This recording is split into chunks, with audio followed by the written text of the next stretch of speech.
ایک جھلک ہے جس میں اللہ نے بڑوں کو توڑ کے رکھ دیا ہے. کہو مہ کو، چھوٹے بڑے کو، امیر غریب کو، پڑھے لکھے جاہل کو، حاکم اور رعایا کو، کسی کو نہیں، سب کو اللہ نے اس کے اندر مبتلا کر دیا. کس چیز میں؟ ایسی حقیر، اتنی چھوٹی کہ وہ کسی دوربین کے بغیر دیکھی بھی نہیں جا سکتی. اگر حکومتیں اس کی تصویریں میڈیا پر، الیکٹرانک میڈیا پر، پرنٹ میڈیا پر، سوشل میڈیا پر اگر اس کی تصویریں نہ آئی ہوتی تو اس دنیا کے اربوں انسانوں میں سے کسی نے اس کو دیکھا بھی نہ ہوتا. وہ تو فوٹوز پھیلا دیے گئے ایک گول پھول کی شکل میں، اب بتایا گیا کہ صاحب یہ ہے کورونا. اب وہ دیکھنے میں بہت خوبصورت اور رنگین شاندار کوئی تتلی ہو، ایسی اس کی تصویر چلائی گئی. اللہ عالم، باقی وہ اگر ہے اسے کسی نے نہیں دیکھا. جو مبتلا ہوا پازیٹیو اس نے بھی نہیں دیکھا، اور جو نیگیٹو ہے اس نے بھی نہیں دیکھا. جس نے تیمارداری کی اس نے بھی نہیں دیکھا، اور جو خود مر گیا اس نے بھی نہیں دیکھا. کسی نے بھی نہیں دیکھا. اللہ نے بتایا ایک اندیکھی طاقت کے ذریعے سے میں تم لوگوں کو ایسی آفت میں مبتلا کر سکتا ہوں جس کو کوئی دیکھے تو نہیں مگر مان کے. اب پھر اس کے بعد بھی کم سے کم بے ایمان کو سمجھ میں آ جائے کہ ہم کہہ رہے ہیں جب اللہ دکھائی نہیں دیتا تو ہم کیسے مان لیں اس کو، اور جب آپ کو کورونا دکھائی ہی نہیں دیا تو آپ نے کیسے مان لیا کہ کورونا؟ آپ کے چہروں پہ ماسک کیوں ہے؟ آپ سینیٹائزر سے ہاتھ کیوں صاف کر رہے ہیں؟ آپ اپنے گھروں میں صفائی رکھنے کا 8 مہینے 10 مہینے سے کیوں اہتمام کر رہے ہیں؟ آپ مارکیٹ میں جاتے ہوئے بازو والے سے کیوں گھبرا رہے ہیں؟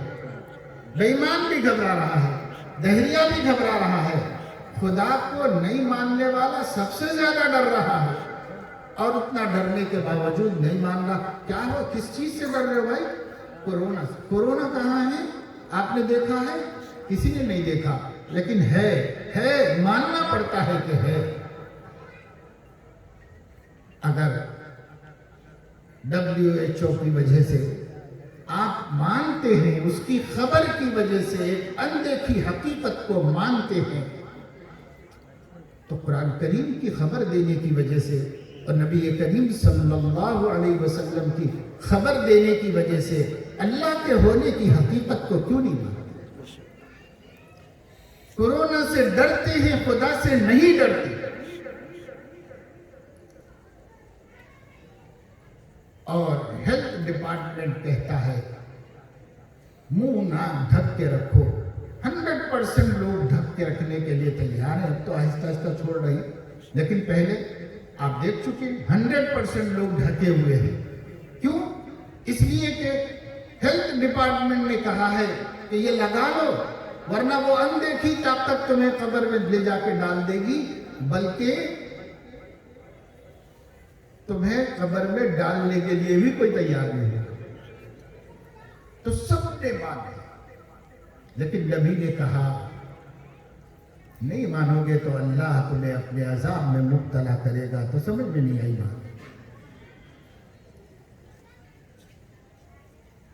اور ہمیں ہدایت ملی کہ صاحب ہاتھ رگڑتے رہو، دھوتے رہو. تو دکانوں میں وہ سینیٹائزر ملنا ہی مشکل ہو گیا. اتنی مانگ ہو گئی، جاؤ دکان ڈھونڈ ڈھونڈ کے پریشان ہو کے آتے رہے لوگ. اور مال آتا رہا، بکتا رہا، آتا رہا، بکتا رہا. کیونکہ وہ لوگوں کو کسی نے خبر دی ہے کہ اگر یہ نہیں لگاؤ گے تو کورونا مسلط ہو جائے گا، پازیٹیو ہو جائے گا. لیکن قرآن کی خبر کبھی ہم نے ایسی تصدیق نہیں کی. حدیثوں کی خبر کی کبھی ہم نے ایسی تصدیق نہیں کی.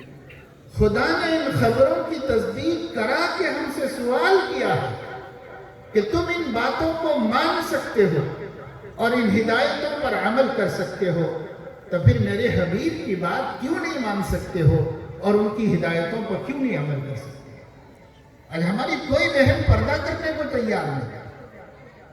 نبی نے کہا زمانے میں فساد آ جائے گا، خاندان برباد ہو جائیں گے، عزتیں لٹ جائیں گی، بیٹیاں غیر لڑکوں کے بستر بن جائیں گے. کہتے رہو نبی کے کہنے سے کیا ہوتا ہے؟ ہم نے نہیں مانا. ہم برابر بے حیائی کر رہے ہیں، ہم برابر بے حجابی کر رہے ہیں. ہماری بیٹیاں نت نئے فیشنوں کے ساتھ بازاروں میں گھوم رہی ہیں، شادیوں میں، تقریبات میں. ہمارا اختلاف، کوئی پردہ نہیں، کوئی حجاب نہیں. عورتیں، بچیاں تو بچیاں بڑی عمر کی ہو گئی ہیں، بال سفید ہو رہے ہیں، اب بھی فیشنیبل ہیں. موت یاد نہیں آتی، خدا کے سامنے کھڑے ہونے کا احساس نہیں، اب بھی فیشن کر رہے ہیں، اب بھی بے پردگی کر رہے ہیں. چلو مرتے مرتے تو کچھ خدا رسول کی مان لو، اس کے لیے بھی ہم تیار ہیں.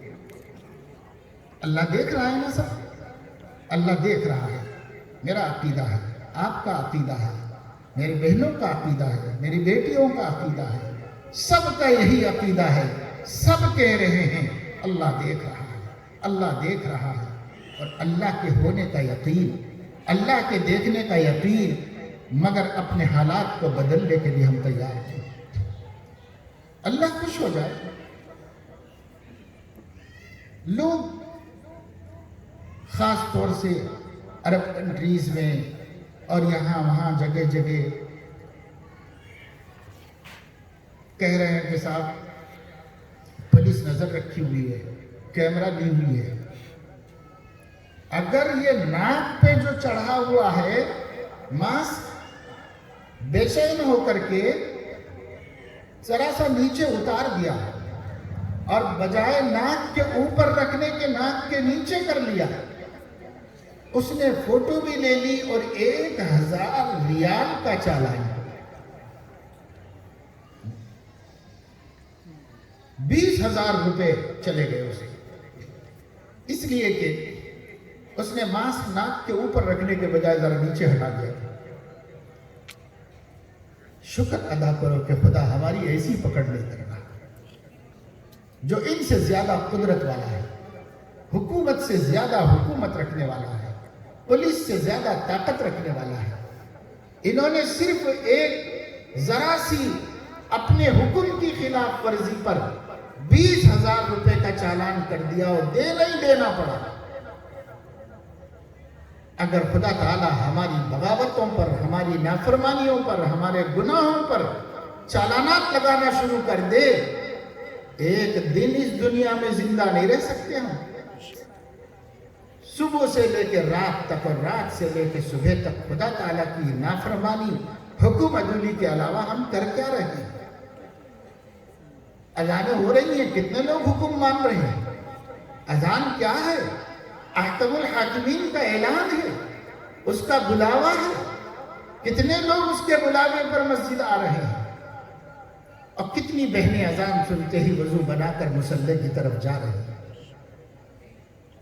وہی بے نمازی پن، وہی ڈھٹائی، وہی سنگ دلی، وہی نافرمانی اور بغاوت، وہی صبح کے وقت میں پڑے سوتے رہنا اور نمازوں کو قضا کرتے رہنا، وہی مارکیٹ کے اندر دھوکہ بازی، جھوٹ، سودی کاروبار، رشوت، غیبتیں، خاندانوں کی لڑائیاں، میاں بیوی کے اختلافات، رشتے توڑنا، پڑوسی سے جھگڑنا، میراث ہڑپنا، ہر وہ چیز جو خدا کے غضب کا سبب ہو سکتی ہے، آج ہم مسلمانوں کے سماج میں موجود ہیں.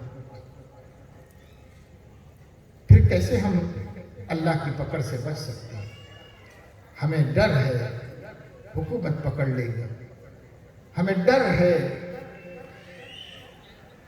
کہ کورونا پازیٹو آ جائے گا، ہمیں ڈر ہے کہ یہ جرثومہ اور یہ حقیر اور مہین بیماری جو دکھائی بھی نہیں دیتی ہمیں قبر کی گڑھے تک پہنچا دے گی، لیکن خدا بھی کچھ کر سکتا ہے، اس پہ کوئی یقین نہیں۔ کیا خدا کچھ کر سکتا ہے؟ آسمان کا مالک، زمین کا مالک، ہماری جانوں کا مالک، ہماری صحت و بیماری کا مالک، ایک ایک ذرے سے لے کے پہاڑوں کا مالک، ایک ایک بوند اور قطرے سے لے کر دریاؤں اور سمندر کا مالک، ایک ایک پتے سے لے کر کے درختوں اور جنگلوں کا مالک، زمین کا مالک، آسمان کا مالک، ستاروں کا مالک، چاند اور سورج کا مالک، عرش اور کرسی لوح و قلم کا مالک، کافر کا مالک، مومن کا مالک، ولی کا مالک، نبی کا مالک، فرشتوں کا مالک۔ اللہ اکبر، کتنی بڑی ہستی ہے، کچھ بھی نہیں کر سکتی ہمارا۔ العیاذ باللہ، العیاذ باللہ۔ ہم یہ سمجھ کے بیٹھے ہیں خدا ہمارا کچھ نہیں بگاڑ سکتا۔ ہاں، کورونا ہمارا بگاڑ سکتا ہے، خدا ہمارا کچھ نہیں بگاڑ سکتا، یہ مان کے ہم بیٹھے ہیں۔ ورنہ جتنا ہم نے ان ہدایتوں کو فالو کیا ہے اس کا 10% بھی خدا کی تعلیمات پر چل لیں تو اللہ ہر بلا، ہر آفت، ہر مصیبت سے نجات عطا فرمائے۔ لیکن اس کے لیے ہم تیار نہیں ہیں، کیونکہ ہمارا عقیدہ بنا ہی نہیں ہے کہ خدا ہمیں پکڑ سکتا ہے، ہمارا یقین بنا ہی نہیں ہے۔ بنا ہوتا تو یہ عمل اور وہ عمل میں فرق کیوں ہو رہا ہے بھائی؟ یہ کیوں ہدایت پہ عمل ہو رہا ہے؟ یہ ہدایتوں پہ کیوں عمل ہو رہا ہے؟ یہ کس کی خبر ہے؟ کیا قرآن میں آیا تھا؟ کیا حدیثوں میں اترا تھا؟ نہیں، یہ صرف سائنسدانوں نے کہا ہے، میڈیکل سائنس کے ماہرین نے کہا ہے۔ میں نہیں کہتا کہ نہیں مانو، مانو، جب تک عمل کرنا تھا ہم نے بھی عمل کیا اسے۔ ہم فرق بتانا چاہ رہے ہیں یہ کیسے مانا جا رہا ہے اور قرآن کو کیوں نہیں مانا جا رہا ہے، ہم یہ فرق کہہ رہے ہیں۔ ہم یہ نہیں کہہ رہے کہ مت کرو عمل، ہم کہہ رہے بھائی جو جو تدبیر بتائی جائے احتیاطی ضرور کرو۔ ہمیں اپنی ان لنفسک علیک حق، تمہاری جان کا بھی تمہارے اوپر حق ہے، اس حق کو ادا کرنے کے لیے اس پہ عمل کرو۔ لیکن ہم کہہ رہے ہیں یہ کس نے کہا؟ یہ میڈیکل سائنس کے ماہروں نے کہا ہے۔ جب ان کی مانی جا سکتا ہے، جب ان کے ڈرانے سے ڈرا جا سکتا ہے، جب ان کی بتائی ہوئی ہدایتوں پر چلا جا سکتا ہے، اپنی صحت کی حفاظت کے واسطے، اپنی جان کی حفاظت کے واسطے، تو اپنے ایمان کی حفاظت کے واسطے، اپنی آخرت کی حفاظت کے واسطے، اپنے دین کی حفاظت کے واسطے، اپنے عقیدے کی حفاظت کے واسطے اللہ کی کتاب کی باتیں کیوں نہیں مانی جا سکتی؟ بس یہ سوال ہے۔ اس کی میں نفی نہیں کر رہا ہوں کہ یہ نہیں کرو، یہ مت کرو، عمل مت کرو، یہ نہیں کہہ رہا ہوں میں۔ یہ کرو بھائی، جو جتنا اپنی حفاظت کر لے بہت اچھی بات ہے۔ ہم اس کا انکار نہیں کر رہے، ہم کہہ رہے اللہ بتا رہا ہے ذرا اس میں غور کرو۔ ایک دن خدا کو منہ دکھانا ہے، ایک دن خدا کے سامنے کھڑے ہونا ہے، تب اللہ پوچھے گا اس کی مانی گئی میری کیوں نہیں مانی گئی، پوچھے گا اللہ۔ آپ کہتے ہیں کہ صاحب آپ کو لیو نہیں منظور ہوئی، تو آپ کہتے ہیں فلاں کل پرسوں فلاں صاحب کی آپ نے منظور کی، میری کیوں نہیں منظور کرتی؟ آپ کی اگر FIR درج نہیں ہوتی، آپ کہہ رہے ہیں کہ صاحب اس کی ہے، آپ نے میری کیوں نہیں کرتی؟ اللہ بھی پوچھے گا کس کس کی تم مانے ہو، سب کو اللہ جتائے گا۔ کس کس کی مانتے تھے، کس کس کے حکموں پہ چلتے تھے، سب دکھائے گا۔ اب اس کے بعد پوچھے گا میرے حبیب کی بھی مانی اور میرے قرآن کی بھی مانی، تو منہ پوچھ کے بیٹھنا پڑے گا۔ ابھی چھوٹے چھوٹے ڈھٹے لگے ہوئے، تب بہت بڑا ڈھٹا اللہ لگائے گا۔ اليوم نختم على افواہہم تمہارے منہوں پر مہر لگا دیں گے. اللہ سوال کرے گا, ہمارا ہر روز وہ جواب دے گا, ہمارا ہر روز وہ جواب دے گا. اللہ تکلمنا ایدیہم وتشہد ارجلہم بما کانوا یکسبون. میرے بندوں کے ہاتھ بولیں گے, میرے بندوں کے پیر بولیں گے. ہر روز جواب دے گا اپنے گناہوں کا, میں نے یہ گناہ کیے. اللہ دیکھ رہا ہے میرے عزیزوں, میرے دوستوں, میرے بھائیوں, میرے بہنوں, بیٹیوں. اللہ دیکھ رہا ہے, تمہارے گھر کے اندھیرے میں بھی دیکھ رہا ہے. اللہ تعالیٰ دن کے اجالے میں بھی دیکھ رہا ہے. تم باہر نکل کے نافرمانی کرو, آسمان کی آنکھ تمہیں دیکھ رہی ہے. تم گھر میں چھپ کے نافرمانی کرو, زمین میں دھنس کے نافرمانی کرو, اللہ کی آنکھ سے باہر نہیں جا سکتا. سب دیکھ رہا ہے, وہی دیکھ رہا ہے جس نے آنکھ دی ہے. ہماری بدنگاہیوں کو, بے پردگیوں کو وہی دیکھ رہا ہے جس نے ہمارے دیدے میں روشنی دی ہے. ہمارے کانوں کے غلط استعمال کو وہی دیکھ رہا ہے جس نے ہمارے کانوں میں سنوائی دی ہے. ہماری زبان کے گناہوں کو وہی دیکھ رہا ہے جس نے ہمارے جسم کے اس گوشت کے ٹکڑے میں گویائی کی طاقت رکھی ہے. ہمارے ہاتھوں کے غلط استعمال کو وہی دیکھ رہا ہے جس نے ہمارے ہاتھ میں چھونے کی قوت رکھی ہے. ہمارے پیروں کے گناہوں کو وہی دیکھ رہا ہے جس نے ہمارے پیروں کو چلنے کے قابل بنایا ہے. ہماری شرمگاہ کی حرکتوں کو وہ دیکھ رہا ہے جس نے ہماری شرمگاہ کو حلال لذتوں کے واسطے بنایا تھا مگر وہ حرام میں استعمال ہوا. اللہ دیکھ رہا ہے.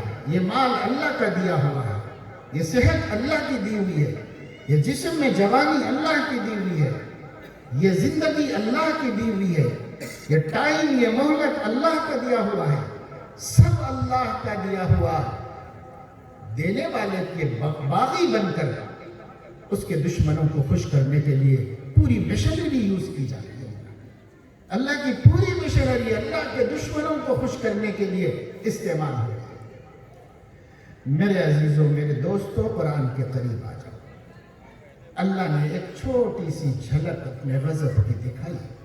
یہ کچھ بھی نہیں, یہ کچھ بھی نہیں. سمندر کے مقابلے میں قطرہ بھی نہیں, یہ پہاڑ کے مقابلے میں ذرہ بھی نہیں ہے, گرد بھی نہیں. جو اللہ نے دکھایا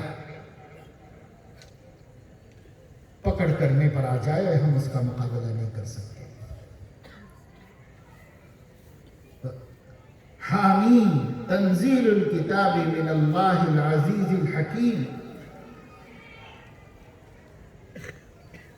غافر الذنب وقابل التوب شدید العقاب ذی الطول لا الہ الا هو الیہ المصیر. اللہ نے فرمایا پہلے, سب سے پہلے, غافر الذنب, گناہوں کا بخشنے والا ہے جس نے قرآن اتارا ہے. قابل التوب, توبہ کا قبول کرنے والا ہے جس نے قرآن اتارا ہے. یہ دو صفتیں ہیں, غالب ہیں, مقدم ہیں. اس کے بعد دو صفتیں, شدید العقاب, سخت پکڑ کرنے والا ہے, سخت انجام کو پہنچانے والا ہے. ذی الطول, بڑے غلبے اور بڑی قوت اور بڑی طاقت والا ہے. لا الہ الا ہو الیہ المصیر, اس کے علاوہ کوئی بندگی کے قابل نہیں, اسی کی طرف لوٹ کر جائے. ایک پیغام اللہ کا قرآن ہے. ہمیں اتنا یاد رہا کہ اللہ بخشتے ہیں, اللہ توبہ قبول کرتے ہیں. بے شک یہ اس کی صفتیں ہیں, ہمیں بھولنا نہیں چاہیے یہ صفتیں. لیکن شدید العقاب ہے, ذو انتقام ہے, اس کو بھی یاد رکھنا چاہیے. اِنَّا مِنَ الْمُجْرِمِينَ مُنْتَقِمُونَ, ہم ہمارے مجرموں سے انتقام لے کے رہے, لے گا انتقام, اعلان کر چکا ہے. ہم نہیں سمجھ رہے کہ کوئی پکڑ سکتا ہے. بہت ہو گیا میرے دوستوں, بہت ہو گیا. ہم نے اللہ کی بڑی ناقدری کی, ہم نے اللہ کو پہچانا ہی نہیں.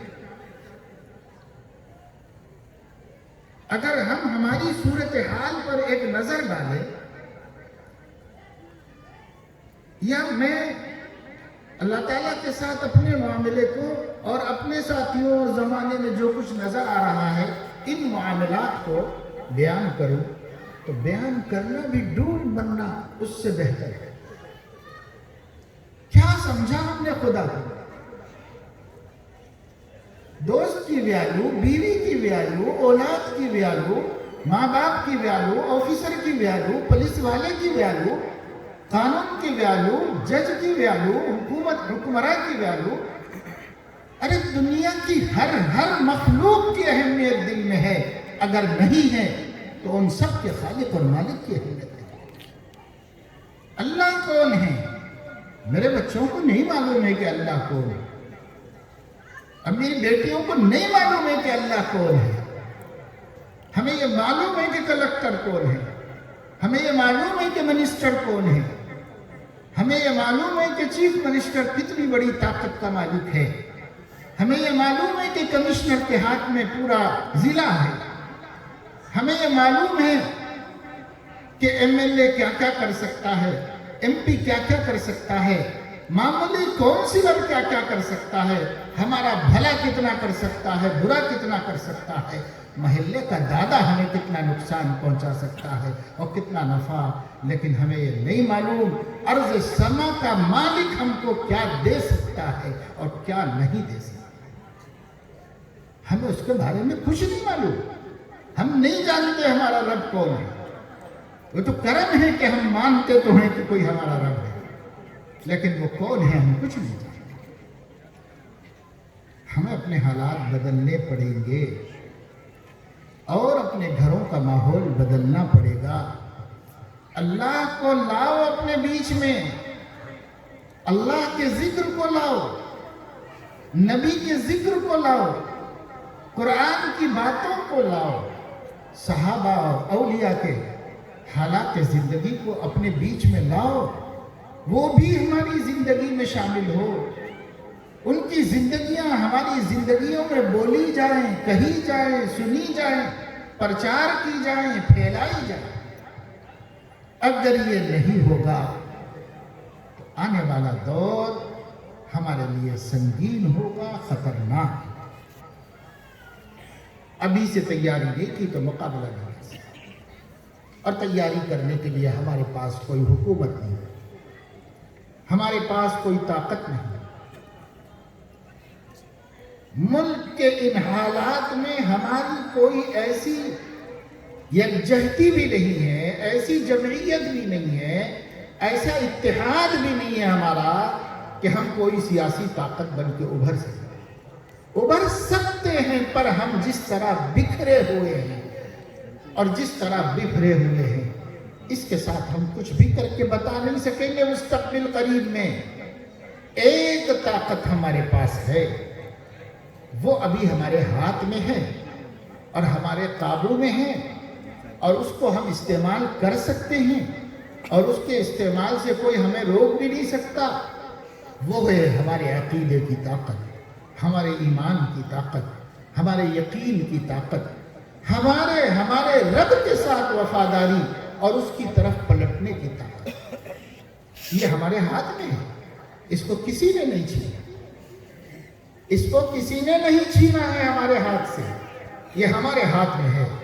جو کر سکتے ہیں وہ کرنے کا کوئی نہیں سوچ رہا ہے، جو نہیں کر سکتے ہیں اس کے خواب دیکھیں۔ یہ میں کر سکتا ہوں کہ میں قرآن کے مطابق زندگی گزاروں، یہ میں کر سکتا ہوں کہ میرے حبیب کے اسوہ حسنہ کو اپنے لیے پسند کر لوں، مجھے کوئی روکنے والا نہیں ہے اس وقت ملک میں اس پہ چلوں تو اس وقت ان دنوں کوئی آفت میرے لیے نہیں ہے۔ لیکن اگر اب بھی میں اس کو اختیار نہیں کرتا تو وہ وقت آ سکتا ہے کہ ہمیں اس پہ چلنے کی بھی اجازت نہیں۔ ابھی قدر کرو، ابھی کوئی نہ روکنے والا ہے۔ آپ کے گھر کے دروازے کے اندر اللہ کی کتاب حکمرانی کر رہی ہو اور آپ کے گھر کے در و دیوار نبی کی سنتوں کے نور سے منور ہو، کوئی روکنے والا نہیں ہے، خدا کی قسم کوئی روکنے والا نہیں۔ یہ آپ آج کر سکتے ہو، اور اگر اب آج نہیں کرو گے تو کل والے دن آپ کو اپنے گھر بند کر کے بھی اپنے نبی کی سنت پہ عمل کرنے کی اجازت نہیں۔ دنیا اس راستے پہ چل رہی ہے، دنیا اس کی طرف آگے بڑھ رہی ہے۔ ہم جو کچھ اب تک کہتے تھے، ارے یہ سب باتیں ہی چھوڑو، ہم میاں بھائی ہیں، ہم کو کون مٹا سکتا ہے، آپ ہر قدم پر دیکھ رہے ہو کہ ہو کیا رہا ہے،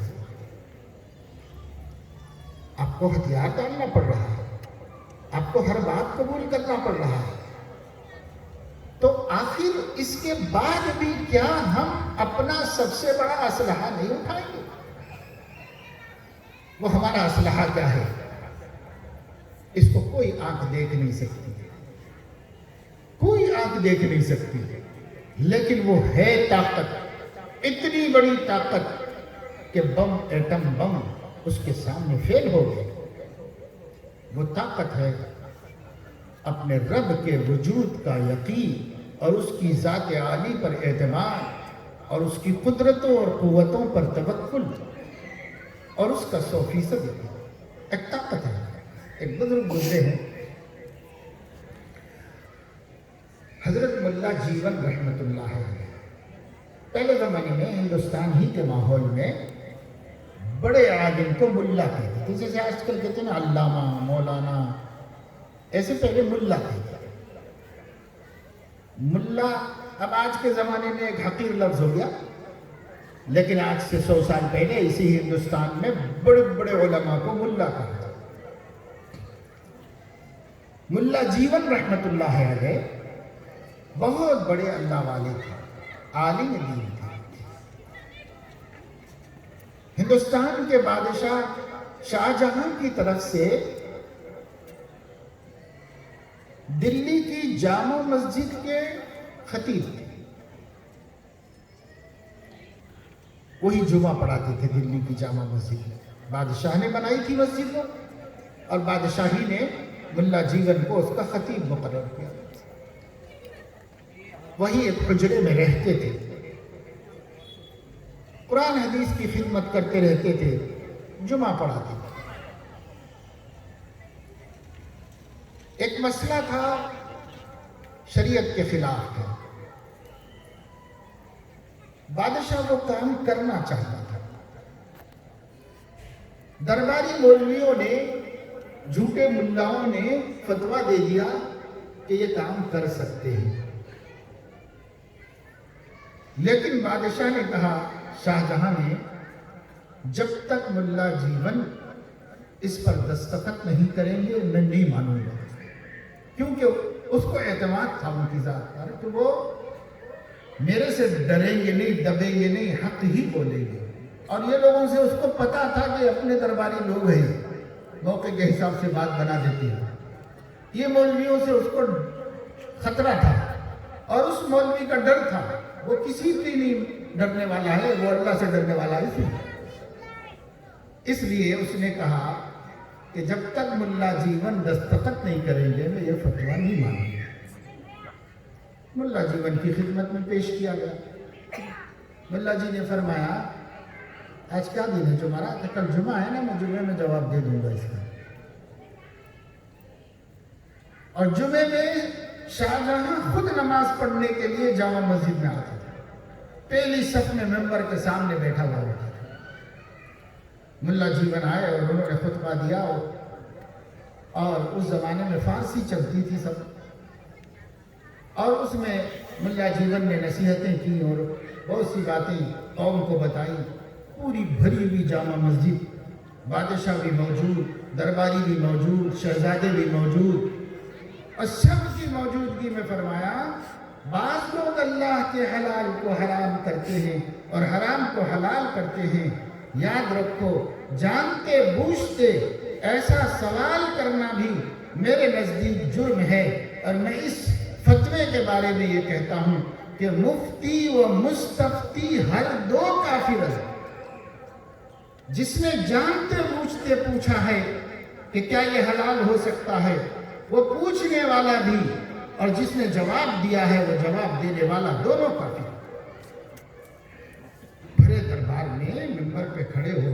بادشاہ کی موجودگی میں، فوج کی موجودگی میں، شہزادوں کے پورے خاندان کی موجودگی میں، پوری رعایا کی موجودگی میں ایک ملا ہے اور وہ کہہ رہا ہے، سوال کرنے والا جو خود بادشاہ ہے کہہ رہا ہے کہ یہ سوال کرنے والا بھی کافر ہے اور یہ جواب دینے والا بھی کافر.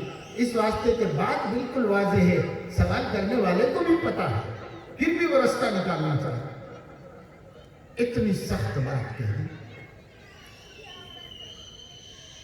بادشاہ برداشت کر گیا اور جب اس کے بعد وہ دربار واپس ہوا لال قلعے میں، اس کے درباریوں نے اور جھوٹے مولویوں نے اس کو بہت چڑھا. حالانکہ وہ اس کا برا نہیں مانا تھا، اس لیے کہ وہ ان کا احترام کرتا تھا. برداشت کر لیا. بہت سخت بولا تھا، ایسا بولنا ضروری نہیں تھا، لیکن اس وقت ان کے اندر کیا غیرت ایمانی پیدا ہوئی، انہوں نے بول دیا. بادشاہ نے پھر بھی برداشت کر لیا، لیکن جھوٹے مولویوں نے ان کو چڑھایا. وہ غصے میں آ گیا.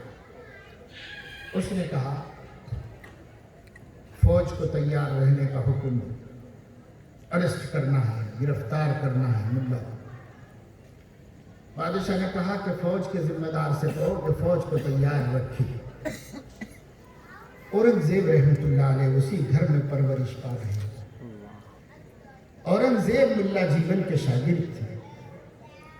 وہ سمجھ گئے کہ اب ابا کو لوگوں نے چڑھا دیا ہے اور یہ گرفتار کریں گے حضرت کو اور اس کے بعد جیل بھجوا دیں گے.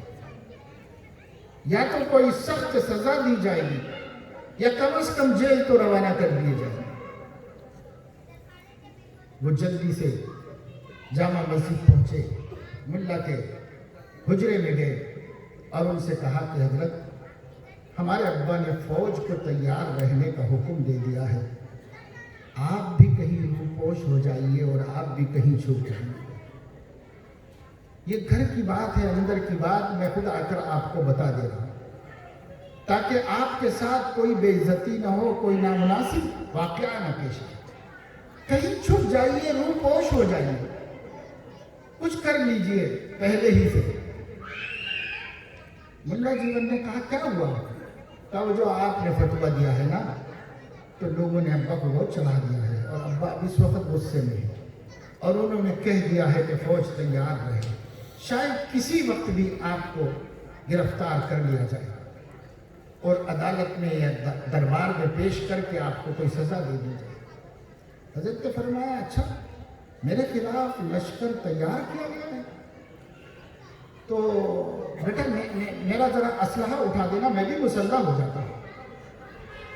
میرا اسلحہ اٹھا تو میں بھی مسلح ہو جاتا ہوں. حجرے میں اورنگزیب نے دیکھا ادھر ادھر کچھ بھی نہیں رکھا ہوا ہے، ایک تلوار بھی نہیں لٹک رہی ہے، کچھ بھی نہیں ہے. کہا کہاں ہے حضرت آپ کا اسلحہ؟ کہا بیٹا تم کو نہیں معلوم، وہ وضو کا لوٹا اٹھا دو، کیونکہ میرے نبی نے فرمایا الوضوء سلاح المومن، وضو مومن کا ہتھیار ہے. میرے پاس اور کوئی ہتھیار نہیں ہے، وہ ہتھیار ہے جسے میرے نبی نے ہتھیار کہا ہے اور اس سے بڑا کوئی ہتھیار نہیں. لاؤ وضو کا پانی، میں ابھی وضو کر لیتا ہوں، دیکھتا ہوں بادشاہ کون سا لشکر لے کے میرے اسلحہ سے بڑا اسلحہ کس کے پاس ہے. انہوں نے پانی تو بھر کے رکھ دیا وہاں پر، سیدھے گھر پہنچے. ابا کے ہاتھ جوڑے، ابا کوئی اقدام مت کرو، ان کے پاس جو اسلحہ ہے آپ مقابلہ نہیں کر سکتے،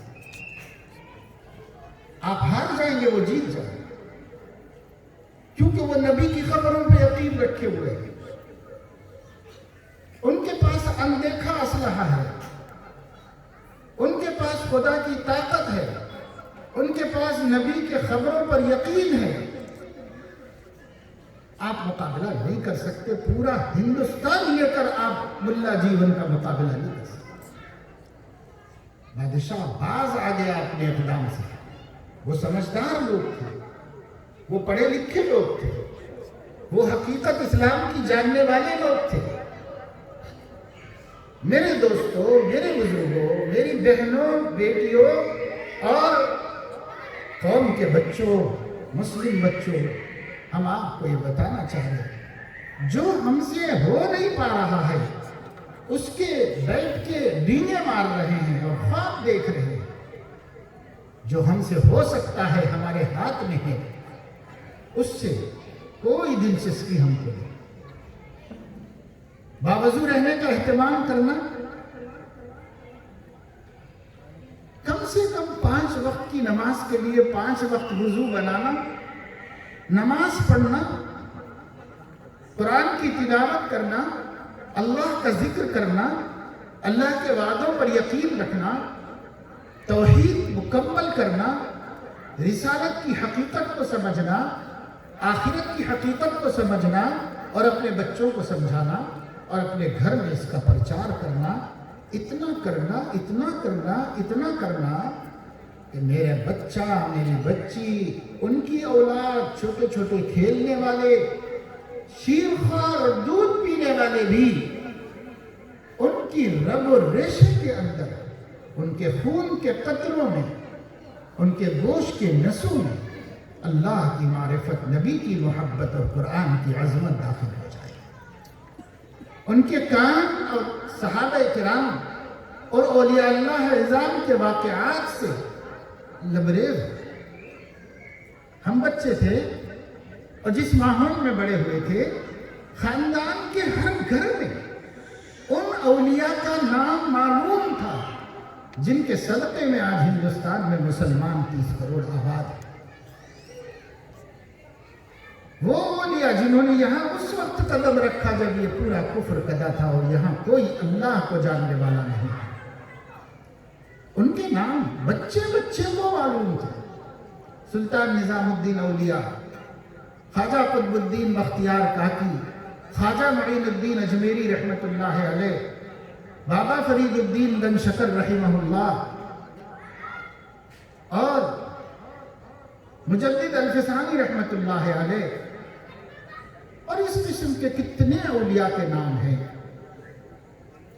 جن کی بدولت آج ہندوستان میں اسلام، مسجدیں، مدرسے، علماء، قرآن اور یہ بڑے بڑے عظیم الشان جلسے. بھائی اس کی بنیاد کس نے رکھی ہے اس ملک میں؟ ہم ان کے نام تک نہیں جانتے، ان کے کام سے کیا واقف ہے، ہم ان کی تاریخ سے کیا واقف ہے. ہم ان کے واقعات بچپن میں سنتے تھے بڑوں سے، ماؤں سے، نانی سے، کہانیوں کے طور پر اہل اللہ کے واقعات سنتے. ان واقعات نے اس زمانے میں ہمارے دلوں کے اندر اللہ کی عظمت اور نبی کی عزت اور قرآن کا احترام اور اللہ والے بننے کا شوق ہے. لیکن شوق تو پیدا ہوا، اپنی شامت اعمال سے بن نہیں سکے. شوق تو پیدا ہوا، وہ شوق آج بھی موجزم ہے، آج بھی بندھم نہیں پڑا. حالات جتنے بگڑ رہے ہیں وہ شوق اور بڑھ رہا ہے کہ ہم کچھ بنے، ہماری روحانیت بڑھے، ہمارے اندر کی طاقت بنے، ہمارے رب سے تعلق بن جائے اور ہم اللہ کے نیک بندوں کے رستے پہ چل پڑے. وہ شوق کم نہیں ہو رہا ہے، وہ شوق بڑھتا جا رہا ہے. آج ہمارے بچے نہیں جانتے، ہمارے بچے دوسروں کے مظلوم نہیں.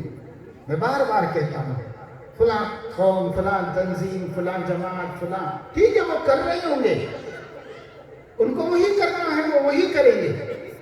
لیکن میرے گھر کے بچے باہر والے کے مظلوم نہیں ہیں، اپنے ابا کے مظلوم ہیں، اپنے امی کے مظلوم ہیں، اپنے بھائیوں کے مظلوم ہیں، اپنے بہنوں کے مظلوم ہیں. وہ انہیں اللہ سے ملا سکتے تھے لیکن ان کا باپ انہیں اللہ سے نہیں ملاتا. ماں اللہ کی قدرت کا عقیدہ دل میں بٹھا سکتی تھی لیکن نہیں بٹھا. مسلم بچہ کہہ رہا ہے کہ ہنومان کے پاس بہت شکتی ہے. ماں کہہ رہی نہیں بیٹا، اللہ تعالیٰ کو بہت قدرت ہے. وہ کہہ رہے ہیں ممی آپ کو نہیں معلوم، ہنومان کے پاس بہت شکتی ہے. یہاں تک تو اپنی قوم کو ہم نے پہنچایا، یہاں تک تو اپنی اولاد کو ہم نے پہنچایا. ماں باپ کہہ رہے ہیں کہ کوئی فکر مت کرو، ہمارا ایک اللہ ہے جو بہت طاقت والا ہے.